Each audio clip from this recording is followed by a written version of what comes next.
And the offer that was on the table was one of those like, I'm gonna I'm gonna always think about this if I don't hop on it. And At Burt Management, we focus on web development, online communication, and social marketing for local clients.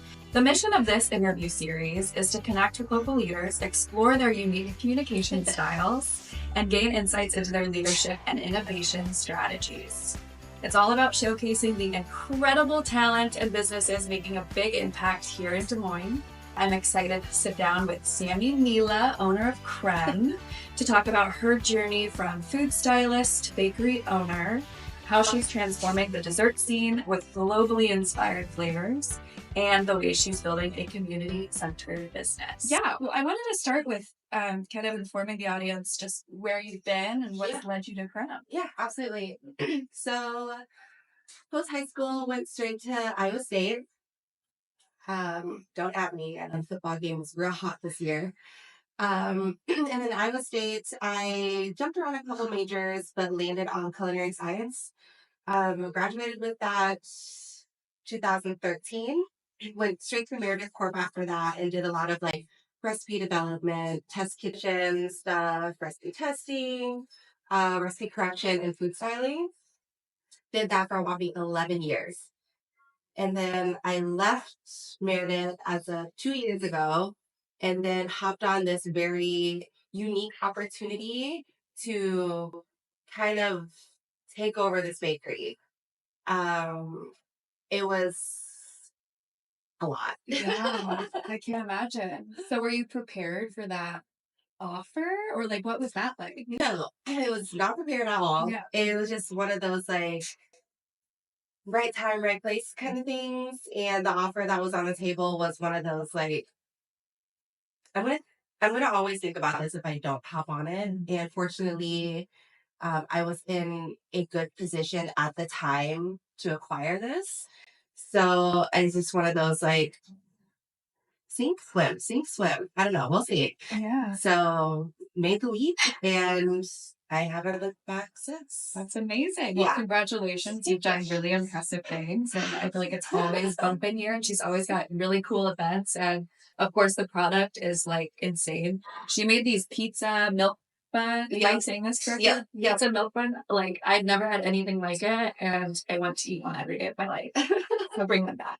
It's been high demand, I will say. They were a bomb. Yeah. Well, as you said, you've had an amazing career as a culinary stylist, specialist and food stylist, working with big brands. How did your background in food styling influence your vision for Crème?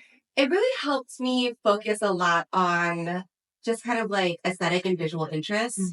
Because if it's one thing I learned kind of like in the publication world, it's just like you have to capture your audience, whether it's just like audibly, as in we are here in the interview, whether it's visually, if you see like 10, 15 different magazine covers on a stand, what makes you gravitate towards one over the other? And that's, again, just the visual interest, capturing your audience. So what we do here at the bakery is just like, we have this wall when you walk in, it's directly to your left. It's got a lot of funky things on it. I've been collecting vinyl toys for almost 2 decades now. So I really wanted to showcase that kind of like quirky part of me and my personality, along with a lot of like showpiece cakes that we just kind of style and show off. So that just becomes kind of like a talking point and it also becomes a visual cue. So then when people see it, they automatically know where it is and what it is. Yeah, absolutely. We're very aesthetically driven at Burt Management. And then also personally, I mean, I just like, who doesn't love good design? Right. And like the feelings and the stories that are evoked from art. Absolutely. And similar things. You've introduced many globally inspired flavors to Des Moines, like mochi doughnuts and ubi milk buns. What excites you most about merging these global flavors with traditional Midwestern desserts, and how have customers responded? I'm very big on baby steps. I mean, as long as you're going in the right direction, progress is progress. And so then to be in this, again, very unique position and have this unique opportunity to make Rice Krispies that are ube coconut flavor, panning flavored. And then, you know, like this month we have banana cream pie. No, it was a banana pudding cupcake, but we put black sesame in it. Yeah. And then it's just one of those like, it's same, but different. Or like, I know banana pudding, but I don't know black sesame. Let's just try it because there's like the small bit of like comfort and familiarity. And so then it helps introduce people to these new flavor profiles that they can then take with them when they go to different restaurants, different cities, and try different things. They'll have another level of familiarity. Like, oh, I tried black sesame at Crème. I remembered I really liked it. I see a black sesame, latte or something else here. I want to try this now. And it kind of helps broaden that, which I am very proud to be a part of. Yeah. It's almost like when you get a cultural experience in that way, and especially in such a thoughtful way as through dessert, it's almost like you're giving people permission to then explore that outside of this experience. Absolutely. And I know like change can be hard, and I know some people are a little bit more intimidated by new things. So it's just like giving them a little bit of a comfortable avenue to explore and kind of making them feel a little bit, quote unquote, safer to do so. So it's like, what if I don't like it? And I was just like, it's okay. At least now you know for sure. Yeah, absolutely. That's like how I talk to my 4-year-old when he's trying new food. You're not allowed to not like it unless you've tried it once. Right. Let's talk about Midnight Munchies. So it's really such a creative twist on late night snacking that you've invented here, blending cake slices, cocktails, and ramen. What inspired this concept, and how do you see it evolving? Honestly, the biggest influence for Midnight Munchies was myself. Oh, got it. Sure.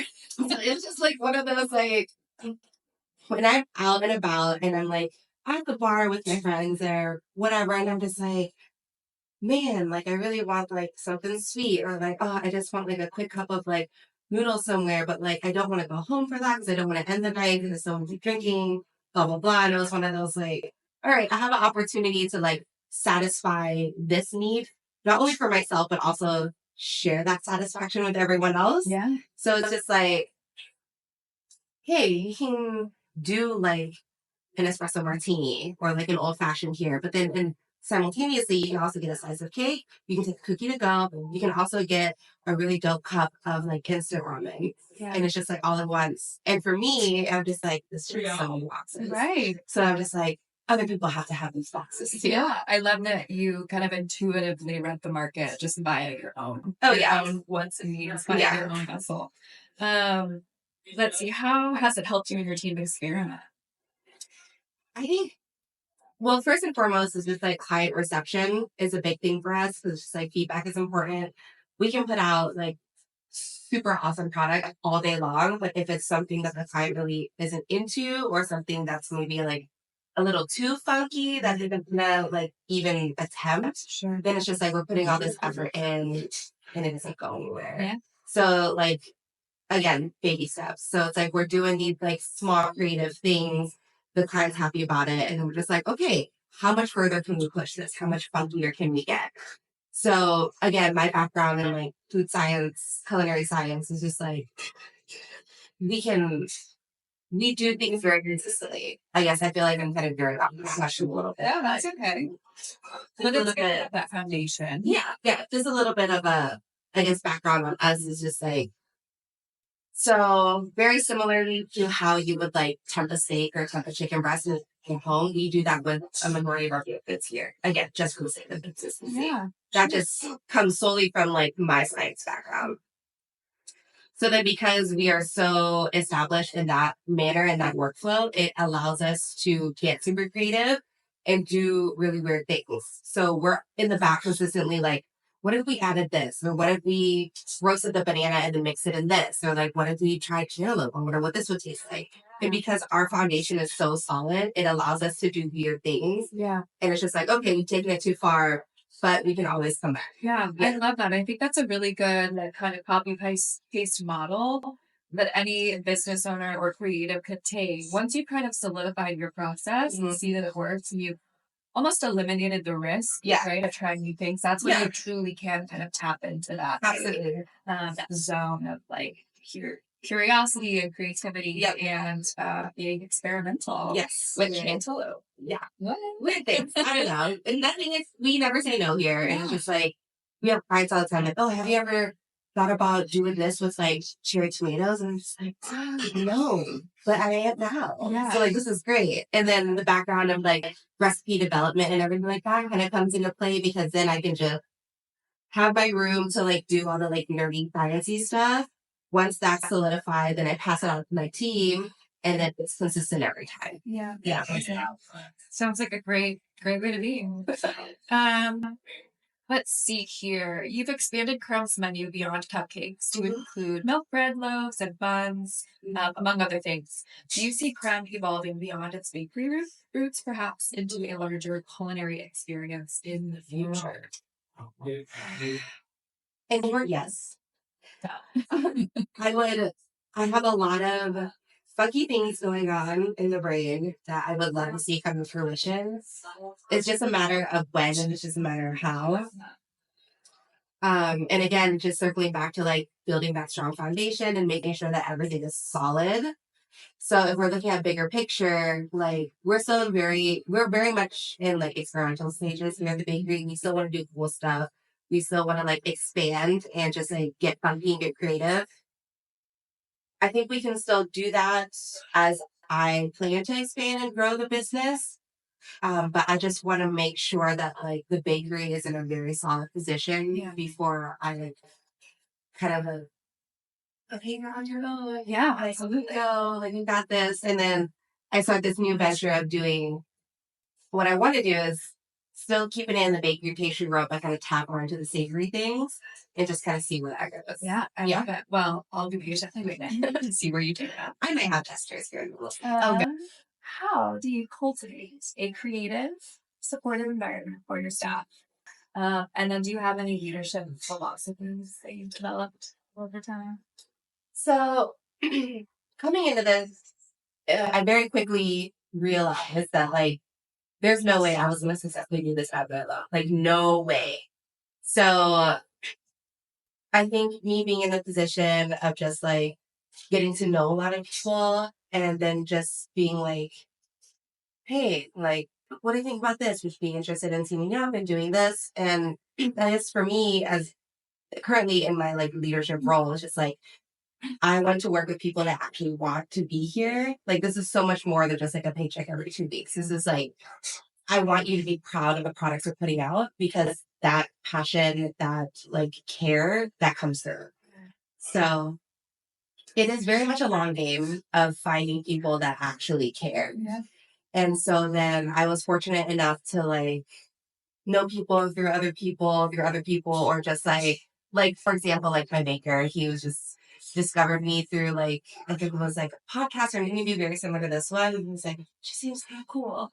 I wonder like what there kind of thing. And so yeah, he sent me an email and then I interviewed him and I was like, oh my gosh, you're so cute, you're so perfect. Yes, let's do this. And so that has been like the quintessential part of the success of the bakery as a whole. And as my team continues to grow and as we continue to do more, just as speaking from a leadership perspective, it's just like making sure that everyone on your team, first and foremost, feels comfortable in the position that they're in. Mm-hmm. And secondly, feels heard with the things that they want. Yeah. So whether it's just like again, circling back to the banana pudding cupcake we have this month, it was Ethan's idea to do the black sesame because he likes to kind of like push that boundary a little bit. Yeah. Me as a leader with I'm seeing numbers, I'm just like, oh, I do need to be safer. And he's just like, no, like let be you. And like the people will follow. So it's just like, okay, cool. Let's do the black sesame. And the reception has been great. So I love that.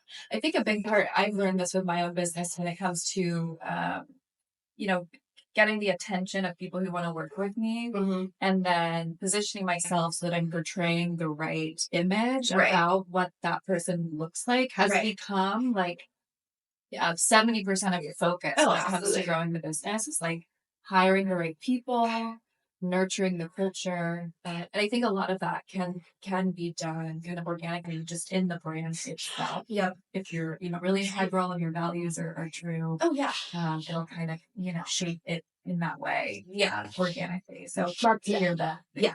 Yeah. I'm very big on just like this is probably not the best verbiage, but just like leading with vulnerability, like just making sure your team knows that like you're there for them. Yeah. You're not just like someone that comes in, like delegates and then leaves. It's just like, no, like if you need help, I'm here. Like, let me know. Yeah. So I tell them all the time, I was like, I take no news as good news. If you don't tell me that there's an issue with XYZ, I'm not gonna know how to like resolve XYZ. Yeah. So just again, making sure that the team feels like they're safe enough to like vocalize what they need is going to go like beyond it. Yeah. And that'll also help them, grow in their skills. Absolutely. When they're able, similar to like your safety net due to your process, Yes. right? It's like if they feel safe to be creative or take risks, and go with you, it's only going to benefit. Yes, absolutely. That's amazing. How do you communicate with your team and foster a culture of transparency and creativity? Kind of touched on that. Yeah. before. So again, just like, at least for me, it's like leading with vulnerability and also like leading transparently. So like, of course, 2024, we have a group chat. So a lot of just like the daily stuff just goes into the group chat that way. Yeah. And also like leading by example in that like I will communicate what I need from the team. That way they can see like, okay, so then if Sammy does it like this and that's how I receive it, then I'm going to like kind of follow those footsteps. And when I need something, I'm going to vocalize it in the same manner. That way everyone's on the same page. Yeah, my example. Yes. I love that. Yeah. The group chat is smart. Let's shift a little bit over into innovation and technology. How do you think technology can shape the future of baking and desserts, whether it's with new tools, techniques, or even how customers experience products? Yeah. And do you see room for innovation in your own kitchen? Absolutely. Just technology in general can really help alleviate the weight of like how labor-intensive baking can be, and just the repetition of just like mixing the batters, scooping the cookie dough, shaping the bread. And it's just, I think technology, not specifically robotics, but just new tools and innovation in general. So the less labor, like my team has to like physically exert, the more creative they can be. Absolutely. So then it's just like, oh, usually like I would have to take 45 minutes to scoop all this cookie dough, but then I can just run it through this machine. It scoops it for me in like 4 minutes. That leaves me with like 41 minutes to do something else. So Yeah, I love the efficiency. yeah, efficiency, consistency, that's what we strive for. Absolutely. Let's talk a little bit about local ingredients and sustainability. Okay. Supporting local vendors seems to be like an important part of your mission, either with just collaborators and event partners. Yeah. How do you see this focus on local partnerships continuing? How do you see this focus on local partnerships contributing to the growth of both your business and the broader Des Moines community? Yeah. So there's that saying where it says like rising tide, like raise all ships. And so I really like resonate with that. And there's a lot of killer like local, like whether it's bakers, artists, like whatever your craft may be. And a handful of them don't have a storefront of their own. So I'm very much open to having my storefront be their storefront, because then it's kind of like a win-win, because then I am attracting clients that like may have never stumbled in here if it wasn't for the specific brand that I'm not supporting. Right. And then my clients may not have discovered this specific brand if they weren't here. Yeah. So it's very much this win-win of just like, yeah, like happy to support you, happy to show off the products that you may have. And it's just like, again, creates that like ecosystem and sustainability, especially when it comes to community, and just like everyone supports everyone. It's just like, Yeah. I don't know. It doesn't always have to be a competition. There's enough people that support everybody. Absolutely. You just have to know that they exist. Absolutely. That's been such a narrative for me as my business has grown and as I've grown my professional network. The idea that, like to the point that we are, ingraining collaboration into the digital marketing strategies for our clients, whether that's through like influencer partnerships or, chefs collaborating with local farmers, like you name it, the list goes on. The collaboration aspect, especially in like social marketing, where you can literally tag collaborators on the posts. It's so profoundly effective and like simplistic. Yeah. And like so fundamental. Oh, absolutely. Absolutely. And some of the most beautiful things come from collaboration. It's just like, so I have obviously a focus on like the culinary side of things, the culinary science side of things, and baking specifically. So then when I like partner with someone else who has more of a focus on like farming and veggies, or like maybe like a butcher, or like, you know, like fishmonger or whatever, then it's just like, we'll take what you focus on and what I focus on, and like what would come from that would be something that is pretty unique and maybe even never done before, just because it's like you're meshing these two things that like usually not one person can come up with. Evolution, literally. Love it. As Crème continues to grow, are there any, like you were just kind of saying, cross-industry collaborations or partnerships that you would like to pursue? For example, blending food with art, fashion, or tech to create unique experiences. Oh my God. All the above. Like, very into collaborating, like, with anyone out there that, like, fits the vibe. Like, I love working with, like, cool people and just people that are very passionate about their niche, their focus. They're just like, this is what I do. I specifically make this thing and would love to, like, collaborate with you some way, somehow to, like, do a pop-up or do a special, do something cool. Yeah. And yeah, I am open to anybody. But cool. Yeah, I can't wait to see what comes of that. Maybe we'll get some people wanting to collaborate with Crème. Yeah, make some cool cupcakes. You know what I mean? I love it. A couple more here. I do want to talk about your marketing and your brand. Yeah. Crème does have really a distinctive brand, blending traditional desserts with globally inspired flavors. How do you approach communicating that identity through your marketing, whether that's on social media or your amazing website, by the way? We change up a lot of things here. So marketing can get a little tricky, especially when it's just like comes to like photos and just showcasing the things that we have. And I personally feel like the one successful avenue to capture all of these continual changes is probably social media, Instagram specifically, not fluent in Facebook at all. That is so confusing to me. I hear that more and more. Yeah. But Instagram, I mean, whether it's we're showcasing the flavors for the month, specials, reminders, or just like goofy videos of just us doing weird things. Yeah. Like, transparency is very big for me. So it's just like, this is who we are and this is what we do. And I'm not going to try to like force us to be anything outside of that. Because I know being genuine comes through also. Because then it's just, I feel like my clients will come in being like, they know what to expect just because we are kind of funky and kind of quirky. If we try to be anything different, I feel like it's one of those like, this doesn't seem like you. Like, what's going on? Yeah, your social media is great. You guys have this like really kind of familial vibe. Like you really do. It feels like you're like fun family. Yeah, just baking for you all day long. Yeah. Is there anything that stands out to you as like working better than the other on social media? So that's a hard question. I wish I was more fluent with like social media marketing. I am not. I don't know. I say like at least for us, and again, just like capturing our personality as a brand and just like, hey, we're kind of lighthearted. Not kind of, we're very lighthearted.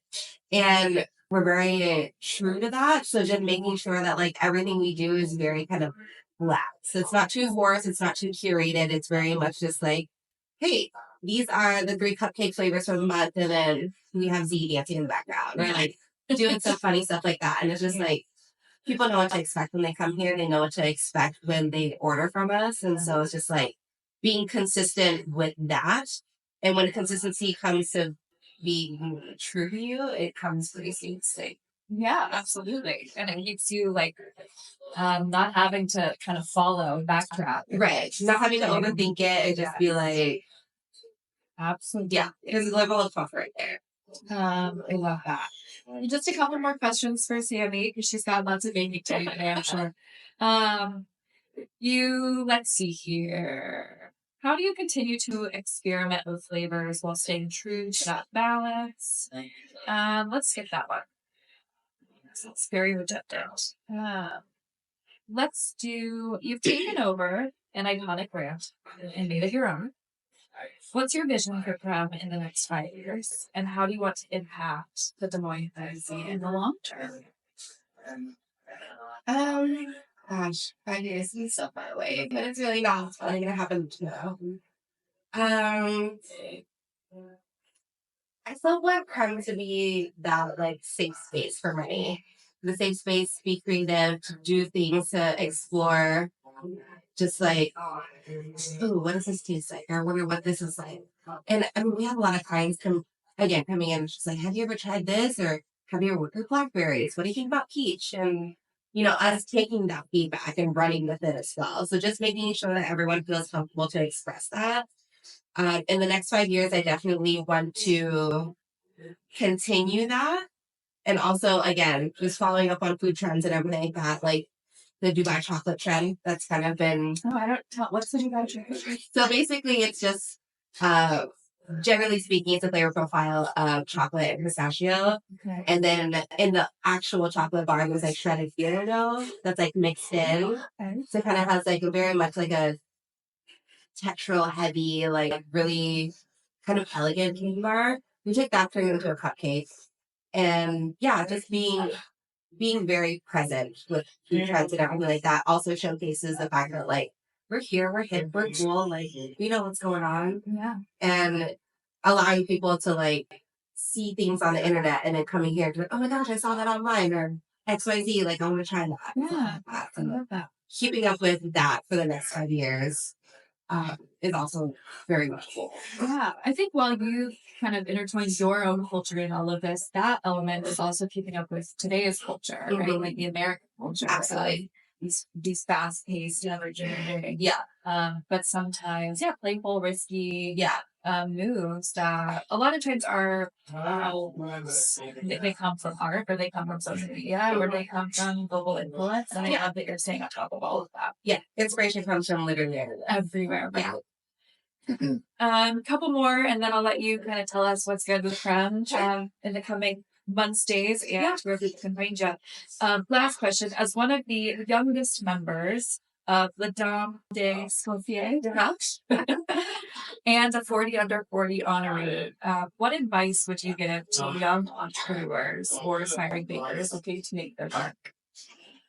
I feel like it's been a common like pattern and a trend and talking point for me in a lot of the interviews and stuff that I do, but just like stay authentic, stay genuine to you, your goals, and people will follow.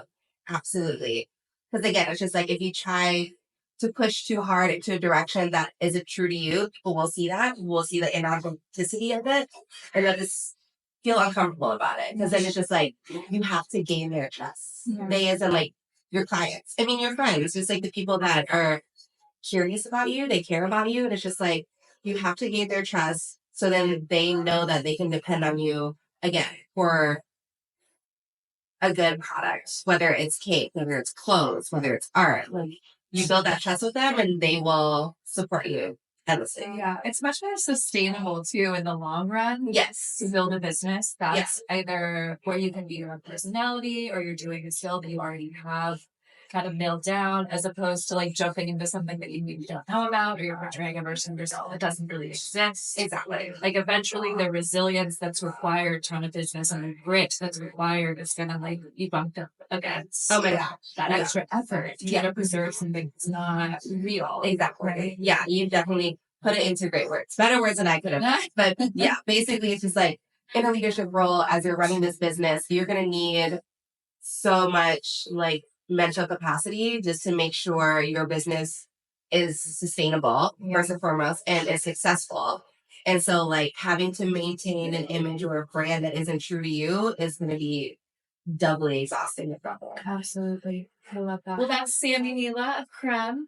Do you want to tell the people anything cool you've got coming up, any events or specials that they should check out? So this is September. So we already had our special sip and paint for this month. It was earlier in September. My friend Siri Casso came, painted a mural on the back wall. So if you haven't seen it live, make sure to pop by and check that out. October is Halloween, which is my favorite holiday. We have some funky things coming to the cupcake case, and working with another local artist and good friend of mine, Kyle Kerwin. He's going to design a vinyl toy specifically to Crème, and it's going to be Halloween themed. So that's going to be coming up next month. And then November, December, still kind of open. So if anyone has any ideas, shoot an email. You can find Crème on Ingersoll and 28th Street. The address is 543 28th, and that is in Des Moines, Iowa. You can also find them online at cremecupcake.com or on Instagram at creme_DSM.